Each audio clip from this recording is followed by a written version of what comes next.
عن عتبة بن عبد رضي الله تعالى عنه أن رسول الله صلى الله عليه वसल्लम قال हज़रत अब्दा बिन अब्द रज़ियल्लाहु तआला अन्हु रवायत करते हैं कि रसूलुल्लाह सल्लल्लाहु अलैहि वसल्लम ने इरशाद फरमाया लौ अन्न रजुलन यखिर्रु अला वजहिही मिन यौमि वुलिदा इला यौमि यमूत फी मर्ज़ातिल्लाहि अज़्ज़ वजल। अगर कोई शख्स अपनी पैदाइश के दिन से मौत के दिन तक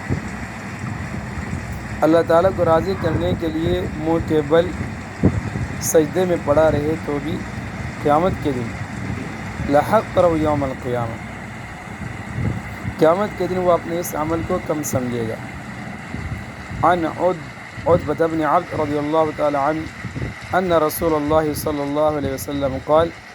लौ अन्न रजुलन यखिर्रु अला वजहिही मिन यौमि वुलिदा इला यौमि यमूत फी मर्ज़ातिल्लाहि अज़्ज़ वजल लहक़्क़रहु यौमल क़ियामा।